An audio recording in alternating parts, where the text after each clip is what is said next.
మన రవాణాకు వాడే బేసిక్ ఎలిమెంట్ వీల్ని మార్చేసి 2 పెద్ద పెద్ద బాల్స్తో బైక్ని తయారు చేశాడు. ఈ బైక్ యొక్క మూమెంట్స్ చూస్తే మీరు ఖచ్చితంగా షాక్ అవుతారు. జేమ్స్ బ్రూడన్ అనే మెకానికల్ ఇంజనీర్ తన యూట్యూబ్ ఛానల్ ఎక్స్ రోబోట్స్లో క్రియేటివ్ టెక్ ప్రాజెక్ట్స్ని చేస్తుంటాడు. ఇందులో భాగంగా ఓమ్ని డైరెక్షనల్ బాల్ వేరియంట్ బైక్ని తయారు చేశాడు. ఈ బైక్ ఉండే ప్రత్యేకతలు ఏంటో చెప్తాను వినండి. చెప్పు. ఈ బైక్కి 360 డిగ్రీల మూమెంట్ ఉంటుంది. ఈ బైక్ ముందుకు వెనక్కి సైడ్ వేస్లో డైగోనల్గా వెళ్ళగలదు. ఉన్న చోటే గుండ్రంగా తిరగలదు.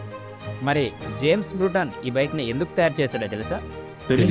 మనం బేసిక్ ఎలిమెంట్స్ వీల్స్ లాంటి ఆవిష్కరణలపై పునరాలోచన చేస్తే మనం కొత్త ఆవిష్కరణలకు పునాది వేయొచ్చని తన ప్రాజెక్టు ద్వారా ప్రపంచానికి తెలియజేశాడు. తను ఈ బైక్ను యూత్ను ప్రోత్సహించడానికి తయారు చేశాడు. తాను చేసిన CAD files, code, bill details పబ్లిక్కి అవైలబుల్గా ఉంచాడు.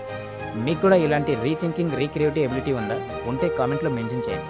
వీడియో నచ్చితే వీడియోని లైక్ చేయండి. మీ ఫ్రెండ్స్ అండ్ ఫ్యామిలీ మెంబర్స్తో షేర్ చేయండి. మా జ్ఞానబడి ఛానల్ని సబ్స్క్రైబ్ చేసుకోండి. జ్ఞానం కోసం ఒక్కడుగు ముందుకు వేయండి.